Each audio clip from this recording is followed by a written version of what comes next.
Mbak Mbak Mas Sheryl, Kais. boleh Anda tanggapi Mbak Sheryl kalau seandainya Jakarta tidak ramah untuk yang berasal dari dinasti politik?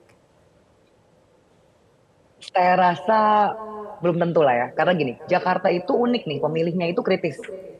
Kritis dan uniknya lagi mereka sudah pernah merasakan bagaimana dipimpin oleh Pak Basuki Cahayapurnama ketika betul-betul proses birokrasi sangat singkat, rakyat merasakan betul bagaimana public service gitu ya.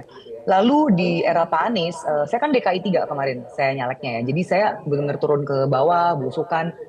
Ternyata di era Pak Anies pun mereka merasakan banyak sekali kelebihan-kelebihannya. Ini surprisingly karena saya di PSI kan partai kami secara kolektif sering sekali mengkritisi Pak Anies ya. Tapi ketika saya turun ke bawah itu banyaklah poin-poin yang mereka merasakan bahwa dari zaman Pak Basuki ke Pak Anies itu sebenarnya tidak terlalu berbeda pelayanan publiknya. Begitu loh. Hmm. Nah, yang saya lihat warga DKI itu sudah terbiasa hidupnya tanda kutip enak dilayani oleh public service, oleh governmentnya, oleh eksekutif yang menjabat. Jadi siapapun nanti yang akan maju di DKI, ini yang akan betul-betul dilihat oleh rakyat adalah mereka akan bawa apa untuk masyarakat. Karena mereka sudah punya standar yang tinggi dengan dua orang yang pernah menjabat ini. Begitu. Jadi Oke. kalau misalnya kita lihat dinasti-dinastian ya saya nggak bisa bilang banyak ya harus lihat hasil survei dan mungkin Mas Burhan lebih paham dengan angka-angka statistik dan survei-survei di lapangan.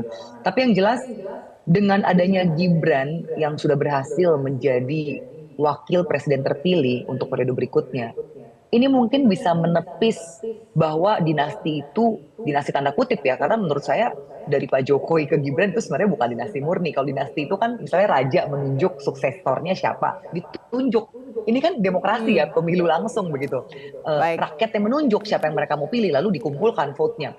Ya saya rasa dengan tingkat kritisnya warga DKI, ini akan menjadi pilkada yang menarik ya kalau memang nanti akhirnya Mas Kaisang memutuskan untuk maju. Saya bilang kalau nanti akhirnya, karena pada saat ini masih sangat cair, belum tentu Oke. Mas Kaisang itu akan memilih Jakarta atau belum tentu Mas Kaisang itu apakah dia bersedia maju atau tidak. Karena saat ini fokusnya Baik. betul-betul masih mengurusi des pilkada tapi Nusantara.